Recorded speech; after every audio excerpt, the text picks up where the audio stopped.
The TTC public meeting will begin shortly.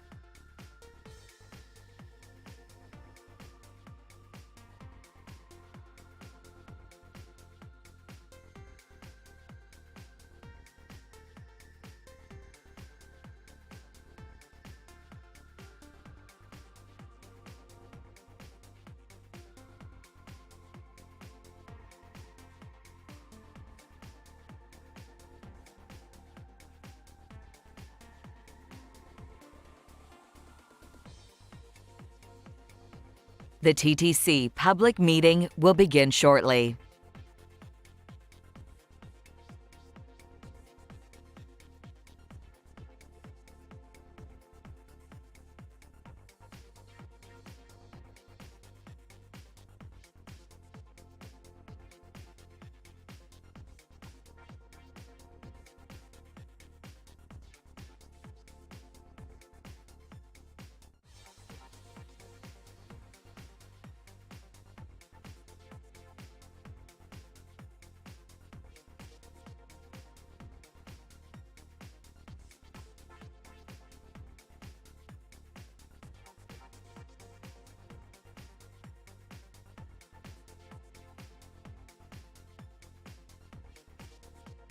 The TTC public meeting will begin shortly.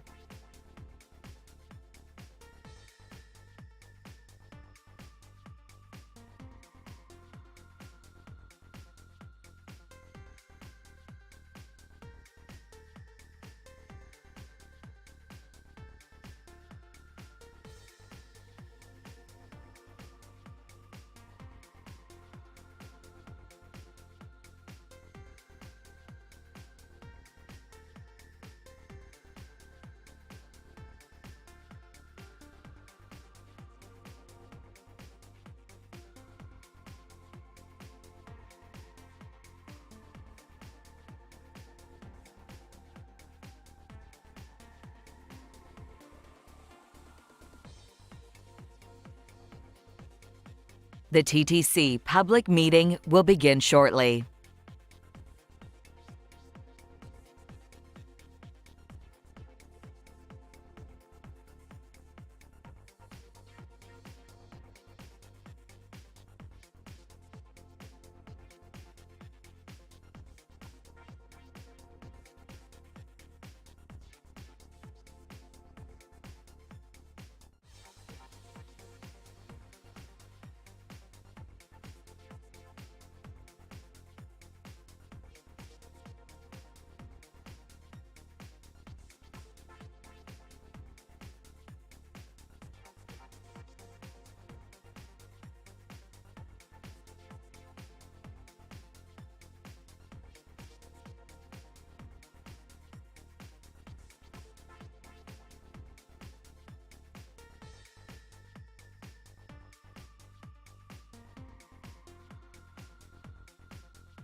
The TTC public meeting will begin shortly.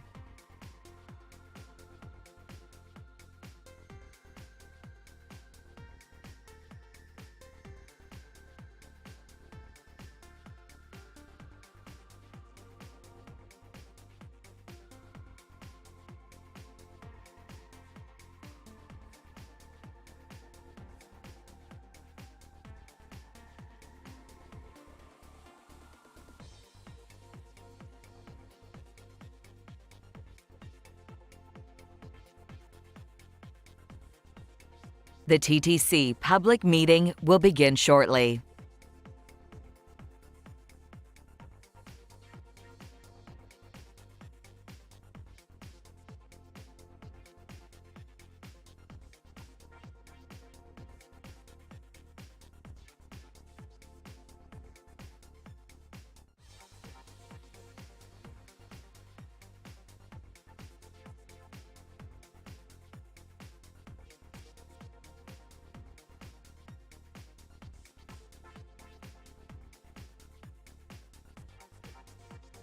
The TTC public meeting will begin shortly.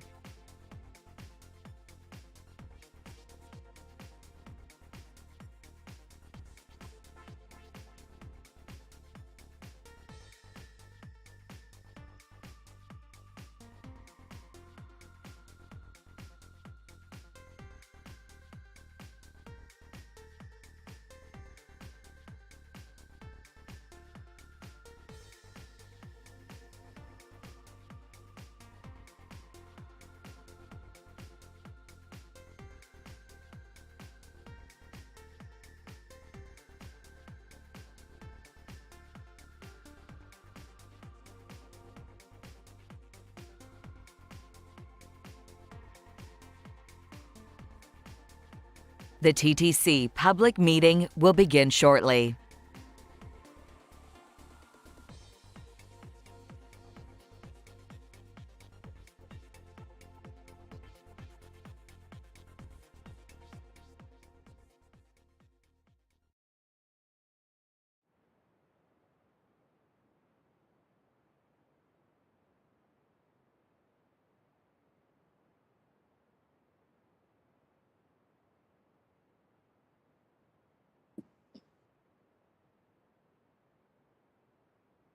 Good morning, Chair and members. We are live and ready to go. Okay, thank you very much, Chris-Ann. I'd like to welcome everyone to the meeting of the TTC Audit and Risk Management Committee. I'm just trying to find my notes here. Hold on a second. So I'm calling this meeting to order, and perhaps we'll start, Chris-Ann, if you could read the land acknowledgement. Certainly, thank you. We acknowledge the land we are meeting on is the traditional territory of many nations, including the Mississaugas of the Credit, the Anishinaabe, the Chippewa, the Haudenosaunee, and the Wendat peoples, and is now home to many diverse First Nations, Inuit, and Métis peoples.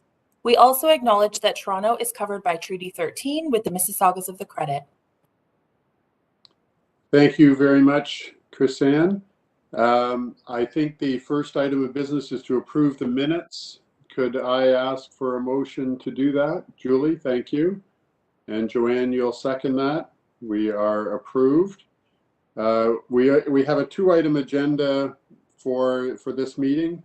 One is the review of the cybersecurity audit that the Auditor General is going to take us through. And the second is an update from our internal audit group on their flexible work plan status. I think to deal with those items, we will be going in camera, or at least to deal with the first item, we will be going in camera. So perhaps I can start that process.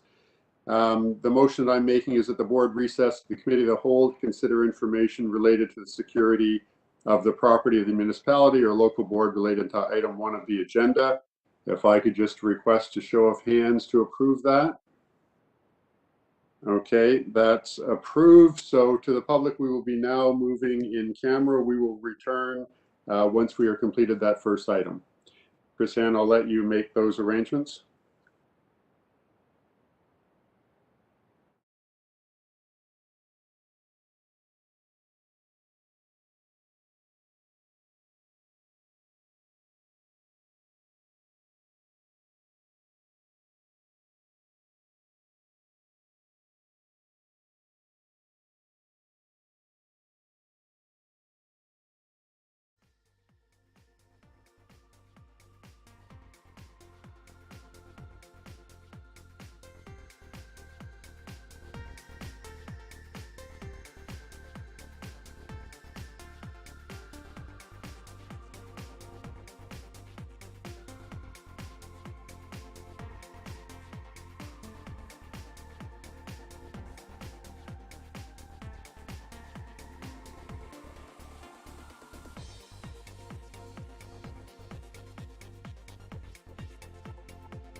Chair, we are now live on in our public session again. Thank you. Okay, thank you very much, Chris-Ann. The committee has just met in camera to review a report from the Auditor General. Do we need to make a motion concerning approving the motion made in camera on that point, Chris-Ann? So we'll just require a motion to adopt the report recommendations, which includes Okay. in the action in camera. Thank you. So Joanne, you'll make that motion? So moved. And Julie will second it? Yes, seconded. Thank you very much. All in favor? That is approved. So we will move on to item 2, which is an update from the internal audit group on the flexible work plan. Christine, I think, is here to walk us through that. Yes, I am, Ron. Thank you. Please go ahead. Just to be totally honest, I'm just sort of absorbing everything that was shared from the Auditor General. I remember hearing a lot of the details at one of the last municipal conferences where she was a speaker. So it certainly is a topic that has been on my mind, and knowing that you have raised the request for a presentation to come back at the end of December, I haven't been as privy to what the response to the cybersecurity incident has been, but if nothing else, I'm going to use this as my reason for working with Duction to make sure that presentation comes in December. And I would like to be learning a lot more as to what our response was, because as you said, I think a lot of the issues that the AG raised were certainly topics for discussion much earlier than this. So I'm just absorbing it and just wanted to acknowledge that to clear my head before I started. Essentially, what I wanted to do today was simply highlight some of the key pieces of work that we've done, either completed or initiated in Q1 of 2022.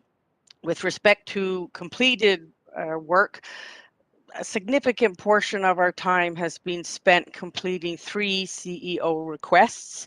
I think Rick is very interested in sort of pushing internal reviews and learning from experience, and having our groups kind of work together to develop management action plans. So we certainly have completed work for 2 that involve delays in procurement.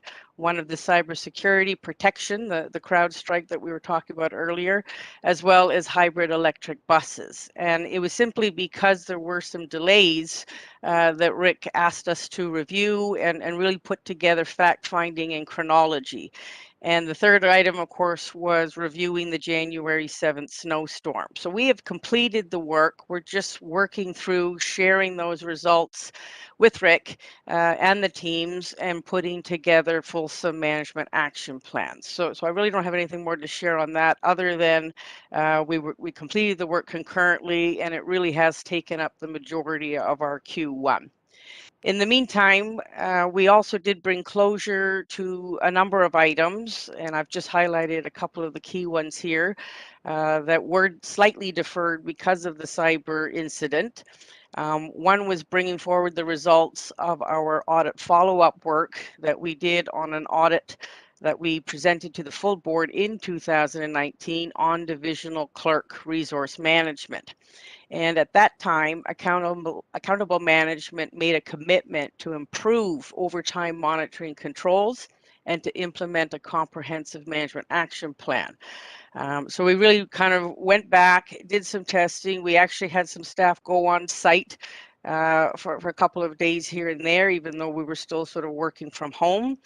And we completed our work, and we're really at a point where we were going to share and issue the draft memo in October, but unfortunately, the incident took place, and so understandably, the management that we were looking to review and provide updates and comments had their attentions diverted. So eventually, we were able to share the results of our testing, which supported a conclusion that significant advancement of the action items had been made, and they continued to be made to reduce divisional clerk overtime. And essentially, out of the 17 action items that had been identified as part of their plan, We were able to support that 9 of them had been completed, 4 were in progress, and 3 are remaining, but are deemed ongoing, and they're expected to be completed as TTC successfully negotiates hiring terms with the union, and as our vision and SAP time and attendance module and Presto projects are implemented more fully.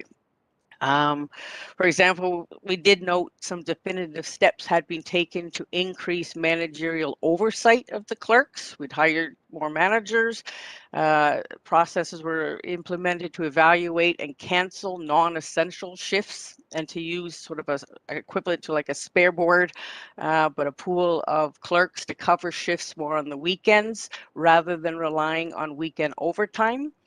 And as a result, we were able to highlight that at the end of our work, the year to date in August 2021, overtime had been reduced by 26%. So we thought that was a good thing to highlight. And it was particularly significant given that no clerical headcount had been added in order to support the opening of the TTC's 8 bus garage, McNichol, in March 2021.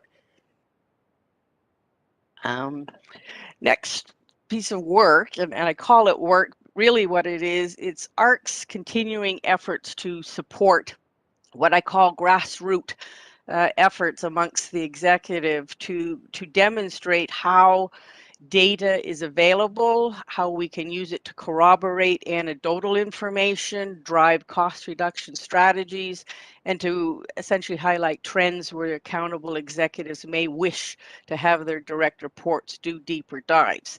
And essentially, this is really where I see our R in risk as providing support, because we do have time, more time perhaps than some of our management folks, to do these sort of deeper dives to understand where we're at with data, and really try to build up some metrics and serve as sort of a conduit for sharing what we could do with the data with the executive.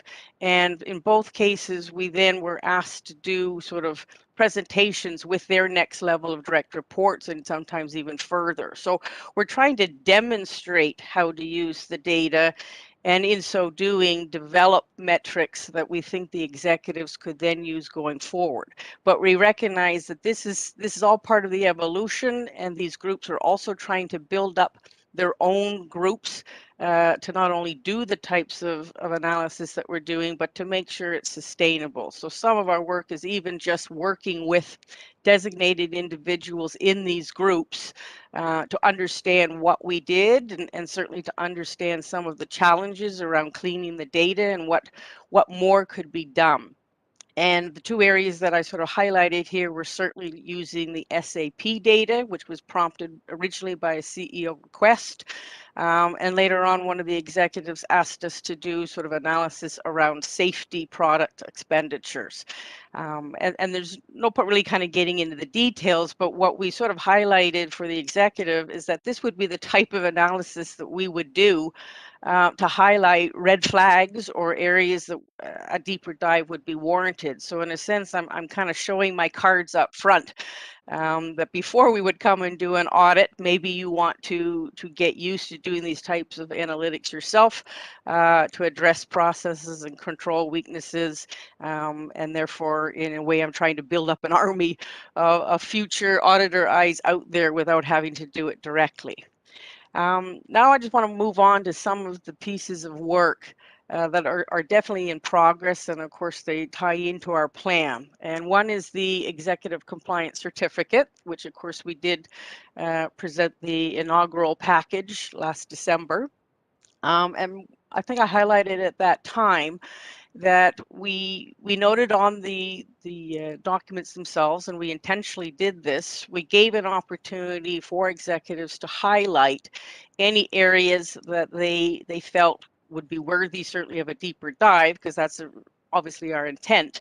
And anywhere that comments were made, we use that as a starting point to initiate some discussions with those executives to understand why they had noted the concerns, And quite honestly, we really are just facilitating discussions in most cases to help clarify those expectations and the roles and ownership of actions that actually address those gaps. And just as an example, some of the items that have been highlighted were parking and fire zones, or pre-health equipment checks, near miss reporting. So it's not that these are new items. I think they're just trying to get to that next level of understanding of who is actually initiating actions to address some of these things. And that's really where we're just kind of making sure that everybody's on the same page. One of the more significant areas that we identified for future work is, of course, around policies and procedures that support compliance with the Toronto Public Service Bylaw, especially around the conflict of interest and reporting thereof, possibly a development of a code of ethics. And of course, we have our ethics program that's been getting built on. And so I think there's just an opportunity for us to do a bit of a deeper dive and try to pull some of these ideas together. And certainly it ties in, it directly or indirectly, depending on what they are, to other work plan items such as our fraud risk management, recognizing that's another sort of key risk area that we want to give more visibility to. Next is the enterprise risk management. And I know, Julie, you sort of mentioned the R. I really want people to understand that in 2019, the Risk Management Office essentially dissolved, and that did create a gap in concentrated resources that could be dedicated to supporting operational areas in terms of identifying, assessing, and reporting on their risks. That's not to say that people aren't addressing the risks, but there isn't that visibility to it. And maybe this is one of the points that I'm sort of absorbing, even from again today's, is that we know where there's top risks, but maybe what isn't happening is that sort of reporting and the whole linking and understanding of what is being done. And it's disjointed, so you're not always getting the full picture. And even listening to today's call about the cyber and the lists, I know the critical systems were identified by business areas back in 2020.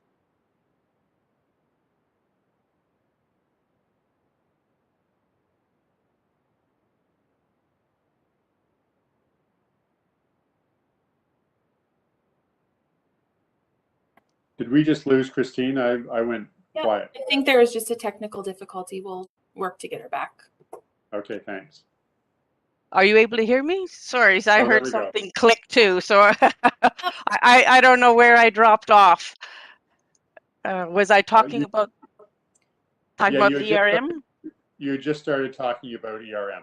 All right. So maybe, not at the risk of repeating myself, I think I'm just acknowledging that since the dissolution of that risk management office in 2019, there has been a gap in concentrated resources that can support the operational areas to very holistic identification, assessment, reporting of their risks.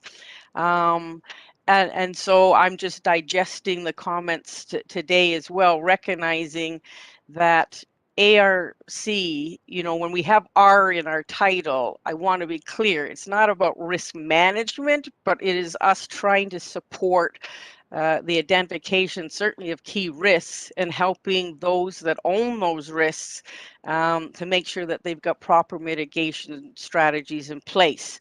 And one of the models that we've been kind of falling onto is the 3 lines model. It used to be called the 3 lines defense, is now the 3 lines. It's a governance model, and it's a framework that essentially recognizes internal audit as being more the independent 3rd line, while accountability for risk management lies with the frontline management. So I don't think that these are new ideas. What's missing is more some of that 2nd line function, whether it be centralized and or embedded, and I have my personal thoughts on that, which I won't share at this point, and getting those those key risk discussions, somehow facilitating that, certainly at this committee, and possibly going to the board, as Julie sort of inferred with the cybersecurity.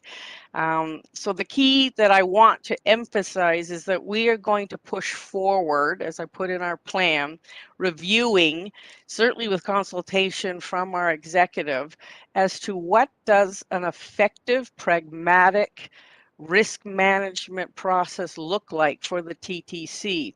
And I'm going to steal a phrase that I've heard from other courses and presentations that I've attended.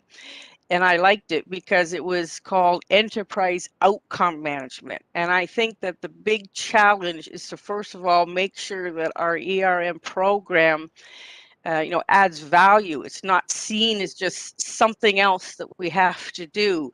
And I believe that an operation-centric model is going to be where we recognize and make those links with our continuity issues, our preparedness issues, all of these elements that really rely on a very solid understanding and proactive way of managing our risks, and also recognizing, certainly for some of those risks, that you can't prevent them. So how do you prepare for them? So that is definitely an area that I want to push forward on in whatever way we can support.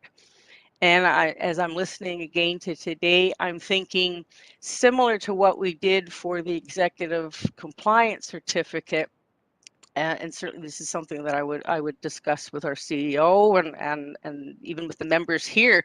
I might solicit some input from you, is recognizing that maybe we can do a stopgap measure of trying to get our executive to articulate and map out what are the key risks that they feel they are responsible for, and trying to pull together some insights, metrics that can maybe be used to start conversations at this committee for sure.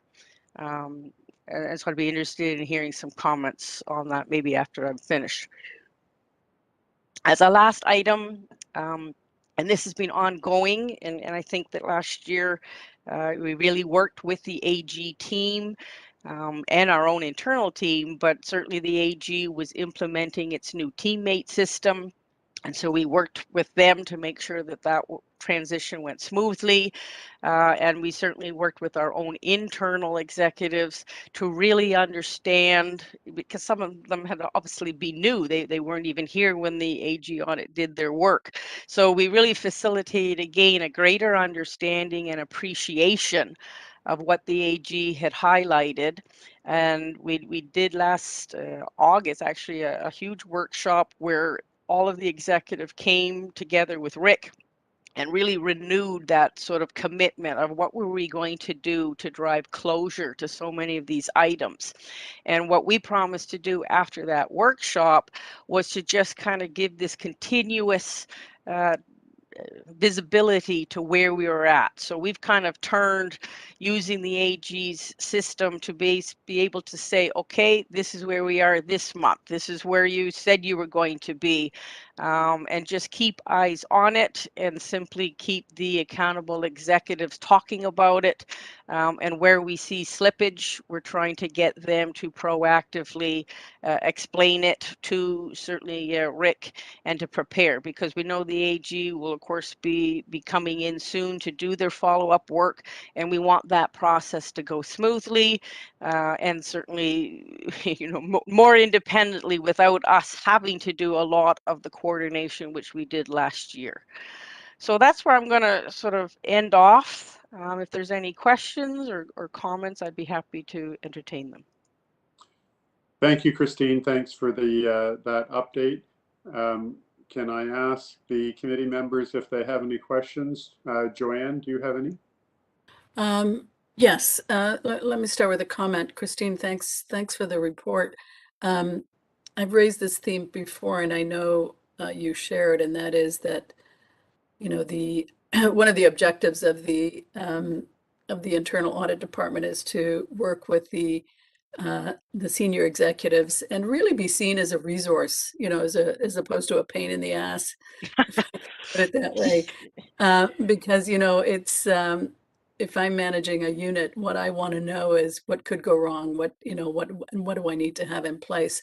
So my question relates to, as you're working with the departments, one thing that I always found was helpful was to kind of get, sort of raise or put together a note it's more of a, sort of an aid than a report, but just kind of the top 5 questions I should be asking myself, so that as the lead, the department lead, the unit lead, the operational lead, I know what I should be looking at, what I should be reviewing, and where things could blow up.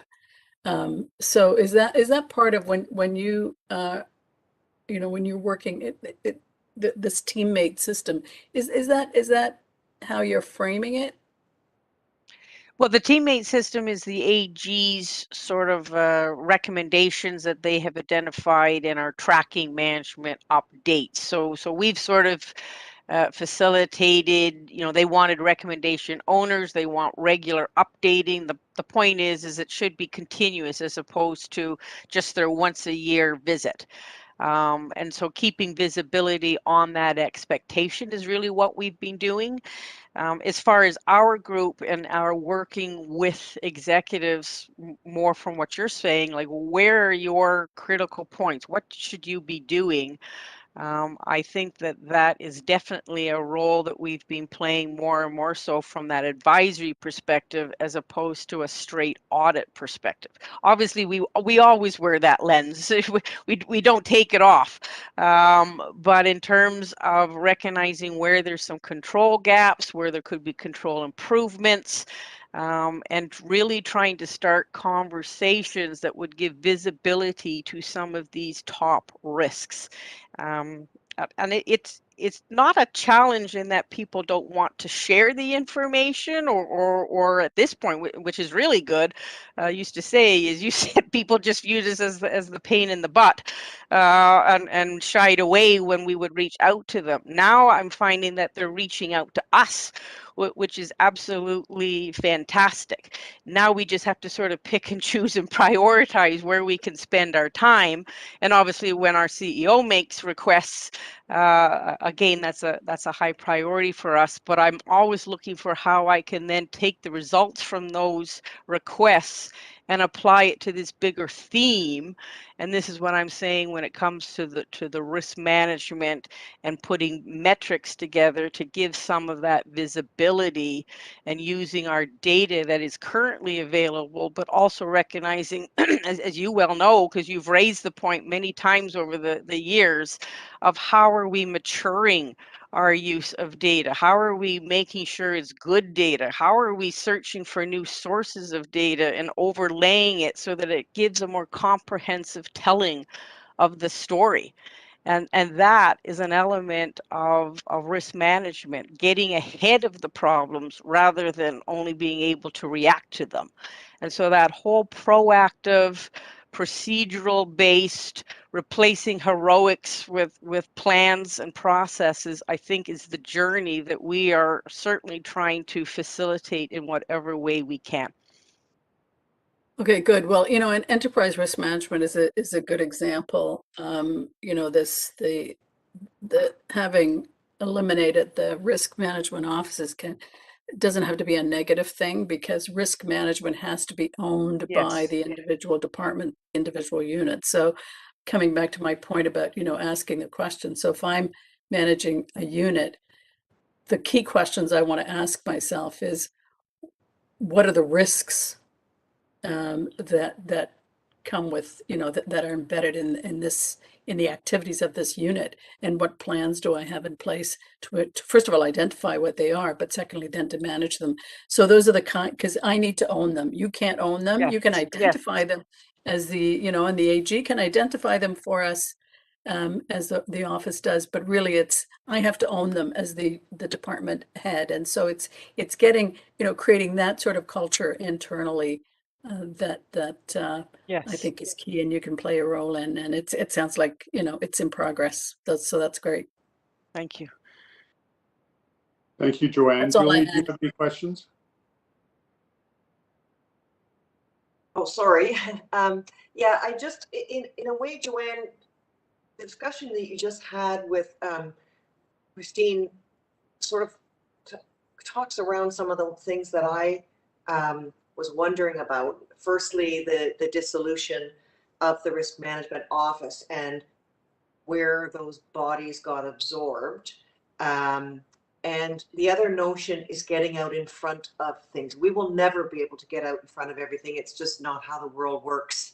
You know, I remember my last company, after we had the blackout, and this was a company that had fairly sophisticated risk procedures in place. Nobody ever envisioned that we would not have power in Ontario for 2 solid days, after which systems were put in place. That's how we learn.